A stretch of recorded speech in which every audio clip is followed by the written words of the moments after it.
Comment s'est réveillée la presse sénégalaise? C'est pas Papa Lunsar, mais aujourd'hui c'est Mohamedou Kandji qui nous présente la une de la presse de ce matin. Bonjour Mohamedou Kandji. Bonjour Boubacar Diallo, bonjour à toutes et à tous. Nous savons que vous allez bientôt vous rendre dans vos kiosques, mais nous allons quand même vous donner ce qui a fait l'essentiel de l'actualité du jour. Et nous démarrons par Vox Populi, crise interne au sein de l'UMS. Le juge Dia et le juge Kane sont à couteau tiré. Le juge Dia accuse le juge Kane d'être corrompu et Yaya Amadou Dia, voilà ce qu'il dit. Il déballe longuement contre Ousmane Kane. Il l'accuse même d'avoir libéré un condamné à la perpétuité. Ousmane Kane lui a répondu, sa réponse n'a pas tardé. Il a répondu sur iRadio, sur ITV et sur imedia.sn. Et lui, ce qu'il dit, je ne suis pas sa première victime. Il veut encore nuire, vous l'aurez compris. C'est une citation. Une autre une sur Vox Populi, restaurant, ce qui s'est passé à la Tana Marina. J'espère que je l'ai bien prononcé, c'est en italien, je pense bien.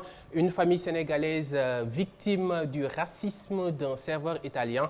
L'affaire Mussolini suscite un méga scandale sur les réseaux sociaux.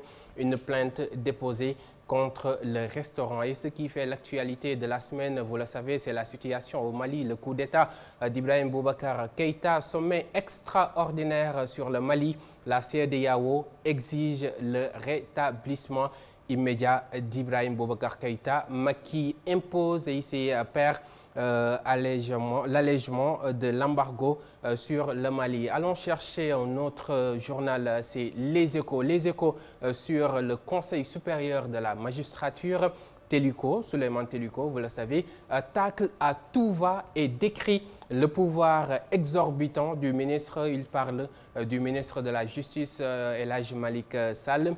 Si tous les membres du CMS avaient exercé leur devoir de veille, la décision d'affecter Ngor Diop n'aurait jamais été avalisée. Et le système actuel incite davantage, ce ne sont pas mes mots, ce sont les propos de Souleymane Téliko, donc davantage à la soumission qu'à l'indépendance vis-à-vis de l'exécutif. Une autre information sur Les Échos, Prulot, le protocole de l'Élysée, confidence d'un ancien ministre du pétrole, Thierno Alassane Sall, bien sûr, raconte l'orage dans le bureau de Macky Sall et l'excès de zèle de Boun Dionne. Il parle de Mohamed Boun Abdallah Dionne et il a sorti un livre, Le protocole de l'Élysée, confidence d'un ancien ministre sénégalais du peuple. Allons chercher un autre journal cette fois-ci. C'est critique qui revient largement sur la situation au Mali. Mali, négociation secrète sur le sort du président déchu. On parle d'Ibrahim Boubacar Keïta en route pour l'exil. Certains parlent déjà des Émirats arabes unis. Donc le CNSP veut retenir Karim Keïta, véritable catalyseur de la grogne populaire. L'acquisition du Boeing 737 présidentiel en 2014 rattrape Ibrahim Boubacar Keïta qui est toujours entre les mains des putschistes. Deux capitales de la sous-région dont Dakar offre l'asile au président déchu. Et toujours sur le sommet extraordinaire de la CEDEAO, entre fermeté et souplesse, l'UA intransigeante, Macky Sall pour la responsabilité, la sérénité et l'assouplissement des sanctions. Et toujours dans les quotidiens du jour, le témoin qui revient aussi sur le sommet extraordinaire de la CEDEAO. Joli coup diplomatique, Macky Sall sauve le Mali de l'asphyxie. Et comment? Contre les jusqu'aux boutistes de la CEDEAO, menés par le président Ouattara, partisan de la fermeture totale des frontières, le président de la République a réussi à arracher un couloir humanitaire. Et revenant toujours sur le coup d'État, le témoin vous propose un éditorial, un coup d'État salutaire. Salutaire comment? Il faut lire l'éditorial pour le savoir. Alors chercher un autre journal, cette fois-ci, Enquête a enquêté sur quoi aujourd'hui? Eh bien, il a enquêté sur les sanctions contre le Mali. Dissension entre Ado et Macky Sall. Candidat controversé à un troisième mandat, Ado représente l'aile dure qui veut mettre au pas les putschistes. Le président Sall ne veut pas de sanctions qui vont enfoncer le peuple malien dans la galère. J'ai appelé la CEDEAO à réapprécier les sanctions annoncées pour tenir compte des impératifs humanitaires. La CEDEAO exige le retour au pouvoir d'Ibrahim Boubacar Keïta. Est-ce que c'est possible? C'est la grosse question. Et aussi une interview accordée à Ali Wintine, président d'Africa Jom sur Mali. On avait atteint plutôt des limites parce que vous savez que la situation était déjà confuse au Mali et que ceci n'est que comme l'a dit l'opposition, l'achèvement d'une longue lutte. Donc c'était sur la une de Enquête Source A. Source A nous parle aussi du sommet extraordinaire organisé par la CEDEAO, rétablissement d'IBK dans ses habits de président, libération des prisonniers. La CEDEAO demande la lune aux putschistes pour dire simplement que c'est peut-être pas possible. Et aussi, presse Caisse de Sécurité Sociale, IPM, DDD, je pense bien que c'est Dakar Demdik, endetté jusqu'au cou. Le directeur général, Maître Moussa Diop, le problème de versement à l'IPRES date de 21 ans. J'ai versé 5 milliards de francs CFA. Quand je suis arrivé, l'État du Sénégal nous devait de l'argent. Nous aussi, nous lui devions de l'argent depuis 21 ans.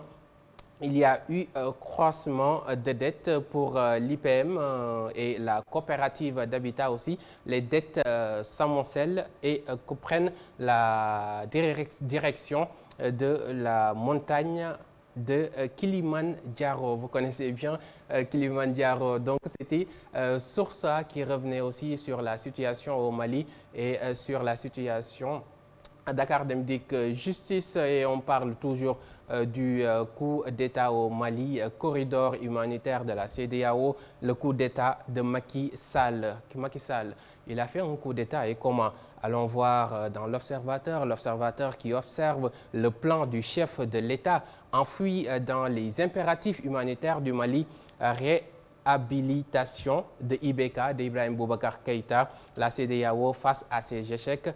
Dr Abdul Aziz Mbouch, professeur de droit public, lui, il dit que l'urgence au Mali ne se trouve pas dans l'organisation d'élections démocratiques. Un autre sujet dans l'Observateur, justice, rebondissement dans l'affaire Batu Plus. Vous vous souvenez sûrement, l'ordonnance du doyen des juges et l'hypothèque sur 2 immeubles à retrouver à la page 7 de l'Observateur. Et l'Observateur qui revient sur les violences conjugales. Sa femme lui refuse un rapport intime et lui donne un coup de bâton je vous laisse deviner, au sexe, bon, je vais le dire. Et la suite de votre revue des titres, c'est avec Le Quotidien. Réunion de la CEDEAO sur la crise malienne, les coulisses du sommet. Issoufou Ouattara et Condé pour une intervention militaire, c'est la fermeté. Macky Sall, plus ferme que jamais, il dit niet, non, non et non. Les chefs d'État exigent la réhabilitation immédiate de Ibrahim Boubacar Keïta. La CEDEAO inflige des sanctions économiques au Mali. Un autre sujet dans le quotidien, la magistrature dans tous ses États. Yaya Dia accuse Ousmane Kane de corruption. Et toujours dans Sud Quotidien, lui, revient sur la situation au Mali. La CEDEAO hausse le ton. Vous savez qu'il y avait un sommet extraordinaire hier. Le président en exercice de la conférence des chefs d'État et de gouvernement de la CEDEAO, Mohamedou Issoufou, président du Niger, et pour parler aussi de la crise qui secoue la magistrature sénégalaise, tribunal de Kaolack, les graves révélations du juge Yaya Amadou Dia. Et je vous rappelle que le juge Kane, lui, va faire face à la presse. Aujourd'hui, c'est à 10h30 à Kaolack. Et passons à l'AS qui revient sur la situation de la pandémie au Sénégal, le coronavirus avec près de 9000 infectés, Dakar, un cas préoccupant. Et là, on insiste encore sur le respect des mesures barrières. Le port du masque est obligatoire. L'AS revient également sur la crise qui secoue l'UMS, affectation arbitraire du juge Diop. L'UMS constitue 6 ténors du barreau. Et un autre sujet, exploitation des stations-service, les pétroles soulignent les incohérences du décret. L'AS revient également sur la situation au Mali avec Macky Sall qui annonce une mesure batterie de mesures. Et toujours dans cette revue des titres, Rewmi Quotidien.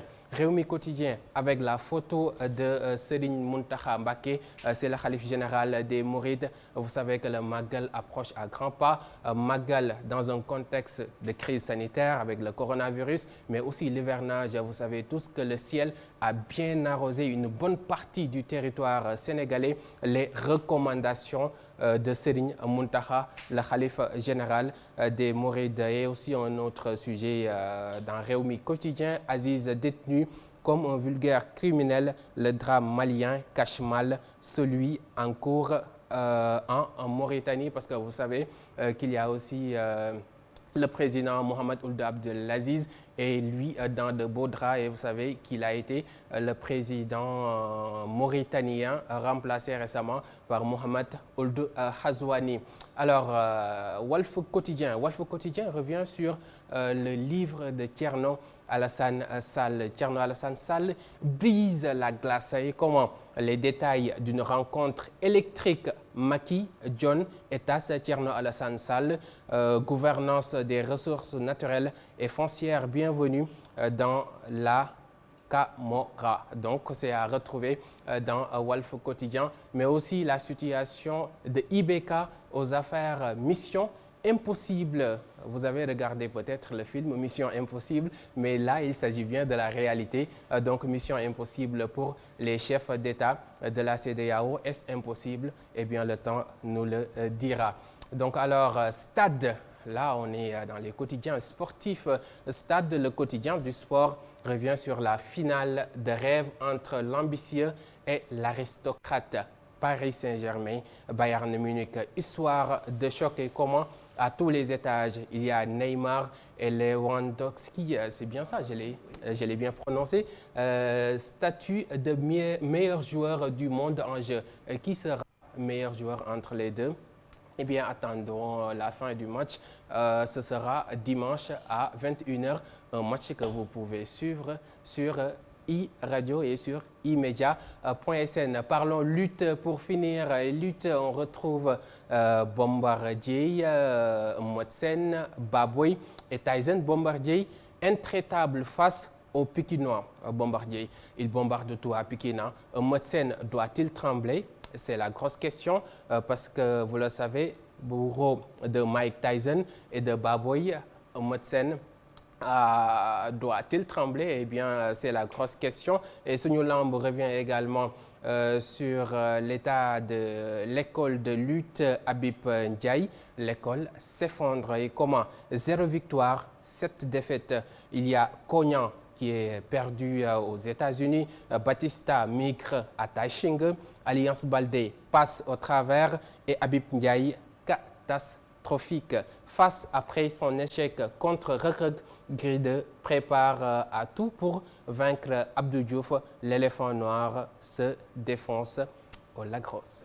Merci beaucoup à Mohamedou Kandji qui nous a présenté la une de la presse.